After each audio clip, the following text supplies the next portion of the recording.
people just enjoy watching people draw. I found it's quite interesting. I'd never knew, but I'd be sitting there drawing something, and people would be fascinated, like just watching me through the window. They couldn't see the art I was making. There's a mother and daughter there, and she's going, "Oh, look," and the girl's going, "Oh, there's a man at a desk drawing." I never knew that was interesting. But Mum, can you lift me up so I can see the man drawing more? They did. It was really cool. So anyway, I had a great time. We all did, and when it was finished.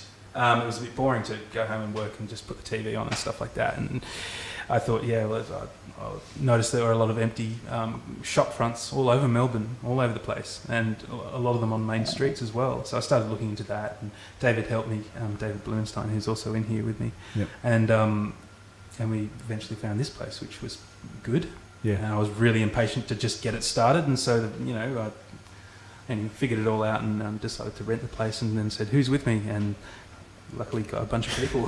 Did you have to turn people away? Surely there was like a whole bunch of local artists that wanted to be a part of this. No, there wasn't. Really? A lot of local artists. No, there wasn't. They were all into it. They were all, "Oh, that sounds great, Ben. You should definitely do it." But most artists, I think, have day jobs during the week, or they've already got a studio, or Bills to pay, things like that. So unfortunately, it wasn't the big rush. I wasn't expecting there to be that many, actually. So right. Luckily I was able to find people I was friends with, and it was good. Yeah. Was it a daunting venture to go into? Was there any doubt that entered your mind at any point? No, except that I assumed there must be something that I'd overlooked. I thought, why isn't everyone doing this? There must be something really obvious that I've overlooked. And then actually, I don't think there was. Yeah. Except for insurance, and someone told me about that and got that sorted out. So yeah. Just don't fall on your way out.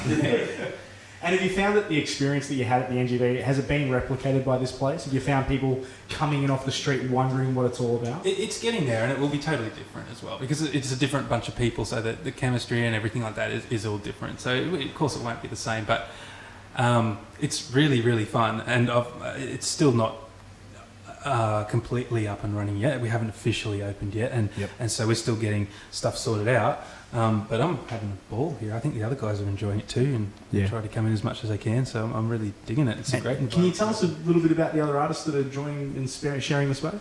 Yeah, sure. Okay, so there's 7 of us, I think. Anyway, there's David Blumenstein, who I'm going to have to give a little blurb on everyone now. Actually think now.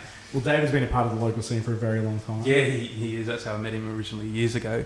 He was doing a comic called Naked Fella. He's primarily a Flash animator now. Yep. With Homo Legal Labrador. Yeah, and other things. But also he puts out a regular webcomic called Showman, the Brent Braddock Adventures. Is that right? Or Brett Braddock? Brett. T.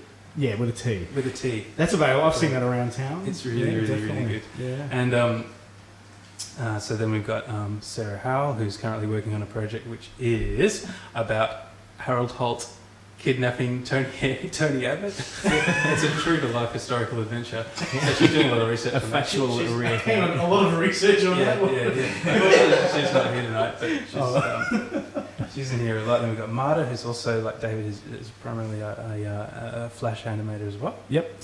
But she's getting way into illustration, and you can see behind her, she's working on these awesome Fish and yeah, rabbits. they are insane fish illustrations. They're like fish, but they've got a visible skeleton. Yeah, and a rabbit on their head for some reason. A small rabbit on their head. Which it's not now starting to question why. It's so original, and she's just gone mental making these things. She's done about 30 or more, and she'll have a book out soon. Amazing.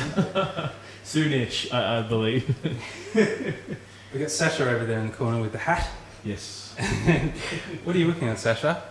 It's Judge Dredd. Oh, he is. He's doing an enormous Judge Dredd picture. So that's just someone I didn't actually know before. One of the only ones I didn't know before this thing started. We just met through the internet, and he wrote. And so he's working over there in the corner. You can see his pictures. He's got well, you can't because it's a podcast. Just get up and describe it. Everyone is gigantic. There's a contemplating Hulk there, and I love it. And amazing. Yeah. He's going nuts, and then we've got Aaron as well, and you've read Aaron's little book here. Yes, I just went through it then. It's was it gynecomastia? I can't ever pronounce that. I'm not even. It's about a man who grows a pair of tits. It's a funny little fable. It's beautiful. Fable. But Aaron does. Yeah, he's got a really nice sort of bold sort of style that I like, and yeah, he's not in here very often, but I've known him for years, and yeah, he's enjoying it too. And who else? I think I feel like I've forgotten someone.